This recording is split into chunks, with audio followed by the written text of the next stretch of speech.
Hey everyone, thanks again for joining me on the Throwback quest. Gonna keep on trucking here.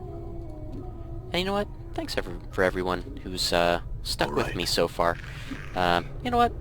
It's an RPG. They're a little boring at the start, just kind of the way RPGs roll. It's a lot of setup, a lot of kind of explaining the fantasy world that you're in.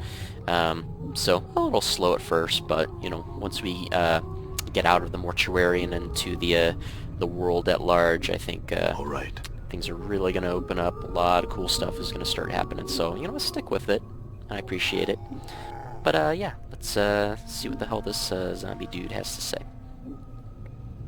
This huge corpse is standing silently in a corner of the room, facing the wall. He looks to have been a heavy-set man in his early years, and judging by the condition of the body, he died only recently. The freshly stitched number on his forehead reads 1664. This corpse looks like it's serving as a librarian, for it is carrying a huge stack of books in its arms. Examine the books. The books appear to be old mortuary ledgers, none of them of any particular interest. As you search through the texts, however, you notice a loose page folded between two of the books. You are suddenly struck with the feeling that someone tucked it in there to hide it. Let's take the page. The page doesn't look like it belongs with the ledgers. It looks like it belongs to a logbook. The tear is clean as if with a knife, so you suspect the page was removed on purpose. Let's read through it. You take a moment to read through the page. It's a list of dead bodies brought to the mortuary and logged in the receiving room. All the entries appear to be recent arrivals. Let's take the page and leave. Let's see what we got here. Oh, you know what? I totally forgot. We had that note from Corpse 1201 to examine. We'll go ahead and do that in a little bit here. But let's peruse this log page. Alright, ragged page looks like it was cut neatly out of a book, is written in a tight, crabbed script. So, 16,537, 5th night. Drunk, chest wound, cause of death, mauling, Abishai, collector, pox, 3 commons paid, no possessions. Let's see, 538. Desiccated corpse, cause of death, indeterminable. Shell prevents identification. Collector for rod, 3 commons. 539. Let's see. Cause of death, indeterminable. Let's see. Scars do not appear to be a cause of death. Shock trauma. Collector for rod, 3 commons paid. Possessions logged. Fist irons. 13 commons, middle table, receiving room. I remember those fondly. Let's see, desiccated corpse number 2. Cause of death, indeterminable. Age of shell prevents identification. Collector for rod. Possessions logged. Knife marks evident from dissection, but the dissection was not thorough enough. Copper earring found lodged in abdomen. Earring has been locked in southeast preparation room. Have initiate from the 3rd circle examine it. It has strange markings like those on contracted worker 79. You know what? I'm going to write that down. Contracted worker 79. Alright. That's southeast preparation room. Alright. Let's see. Skeleton. Cause of death indeterminable. Collector for rod. 3 commons paid. As with the previous entries, the shells for rod his brought also show signs of having been prepared. I have asked that Initiate Emmerich launch an investigation into the matter. Furthermore, entry 16,542 is one of Farad's gang. I have seen the individual before. I would ask Emmerich to pay heed to how the man died. Let's see. Tiefling male. Cause of death, slash marks. Discoloration of wounds are consistent with a grave rat. Ghoul claws. Collector for rod. No possessions. Alright. That's enough there. Alright, let's take a look at this note. Here. Use. This foul-smelling note has a strange-looking diagram inscribed beneath the writing. It looks as if it's instructing you to fold the corners of the note so their points touch the center. There is a series of strange marks on each corner. One mark on the upper right, 2 marks on the lower right, 3 marks on the lower left, and no marks on the upper left. And if we remember from having read that little note we pulled from that zombie, it said, let my number serve as the key. So 1, 2, 0, 1. So 1 mark on the upper right, 2 marks on the lower right. Let's see, 0. Let's see, no marks on the upper left.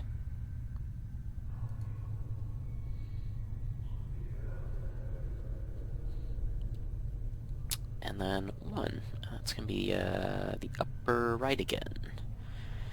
As you fold the upper right corner back to the center, the lower left corner mirrors the action until all the corners touch the center.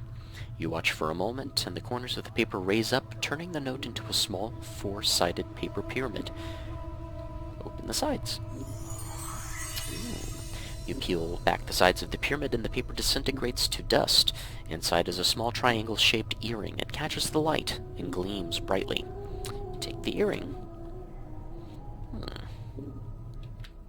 Alright. Cool. Triangle earring. Sweet. Alright. You receive a small earring from folding a note in the mouth of one of the walking corpses in the mortuary. Alright. Let's see. Beautiful earring, but despite its beauty, all it seems to do is remind you how strange this world you've woken up in is. Identify. Oh, man. I can't identify yet, because I need a spell to identify it, or a scroll to read from. Oh, well. But, yeah. It's one of the things I like about, this game, is that it's really unorthodox.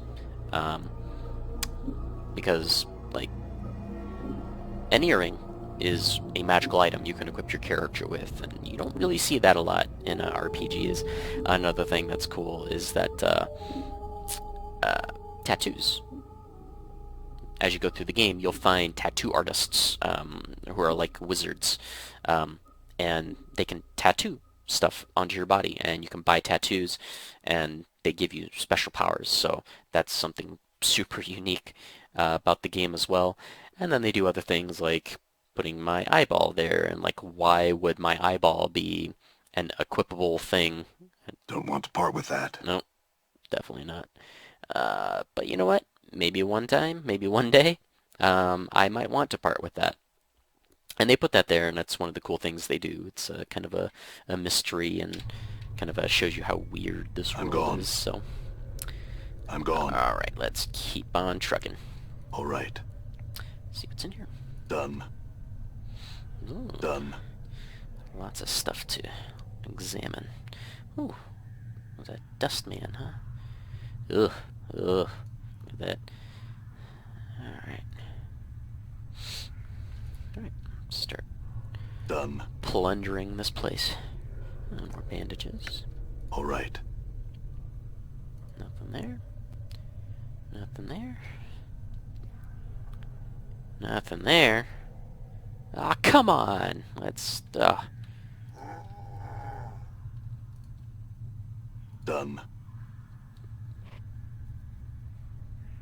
Wow.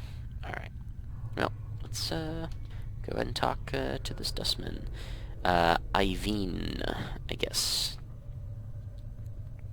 You see a slight young woman with pale features. The sunken flesh around her cheeks and neck makes her appear as if she is starving.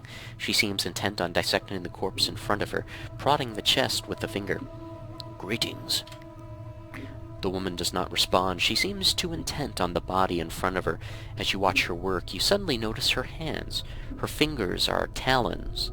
They are darting in and out of the corpse's chest cavity like knives, removing organs. What's wrong with your hands? The woman makes no response. Updated my journal. She's a tiefling, Chief. They got fiend blood in their veins, usually caused by some ancestor of theirs shed knickers with one demon or another. Makes some of them addled in the head, and addled looking too. Tap the woman. The woman jumps and whips around to face you. Her eyes are a rotting yellow with small orange dots for pupils. As she sees you, her expression changes from surprise to irritation, and she frowns at you. Greetings. She doesn't seem to have heard you. She leans forward, squinting, as if she can't quite make you out.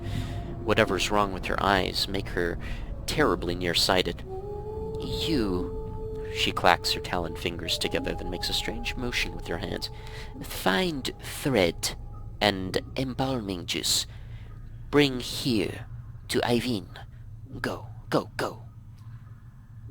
I had some questions first. Updated my journal. She turns away. She makes no sign that she heard you. I think the dusty chit might be a bit short of hearing, Chief. Let's lay off, shall we? What's wrong with her hands? She's a tiefling, Chief. Oh, I already read that. Alright. Let's leave. Alright. What else? Let's see. Well, I guess there are more zombies. The eyes of this corpse are set close together, and the eyeballs themselves are slightly askew. One faces to the left and the other to the right. You can barely make out the number 257 traced into its bruised forehead. It looks like the corpse has taken several blows to the head, making the number difficult to read. Don't you get dizzy with your eyeballs facing like that? There is no flicker of understanding in the corpse's eyes. They stare silently off to the left and right. All right. Alright. Let's see this game. Come on, let's go. This heavily stitched corpse is shuffling lazily back and forth between two slabs. The number 506 has been stitched on its forehead and the side of its neck, and its right arm, in fact. The skin of this peeling corpse has been sewn up with so many stitches, its skin looks like a bizarre street map. Examine the stitches. The stitches encircle the corpse, running from its arms, across its chest, up its neck, and into the damp mass of white hair.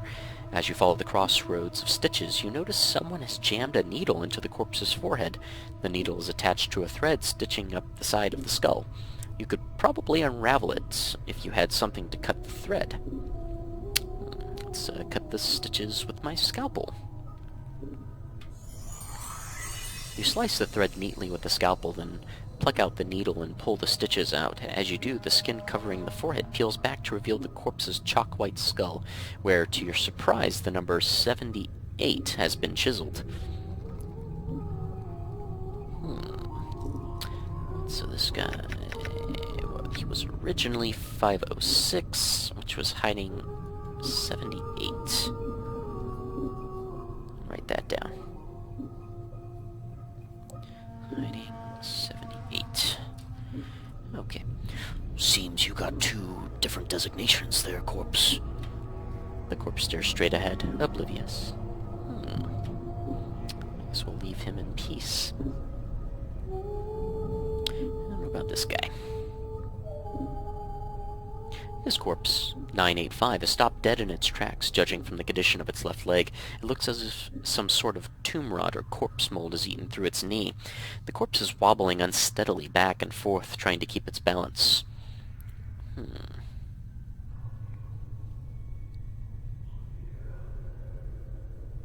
Let's be a nice guy. Help the corpse balance.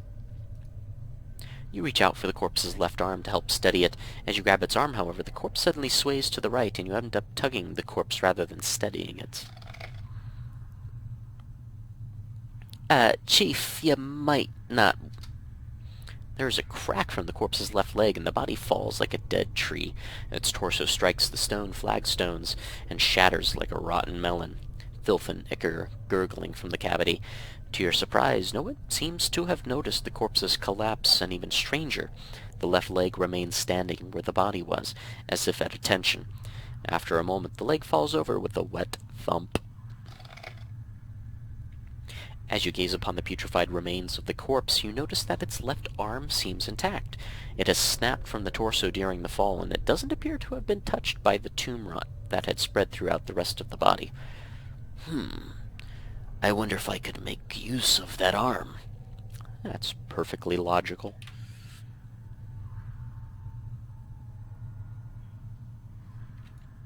I'm gone. Grab that. Left arm. Yay. Alright, I think that's enough for now. Thanks for joining me, guys, and I will see you next time.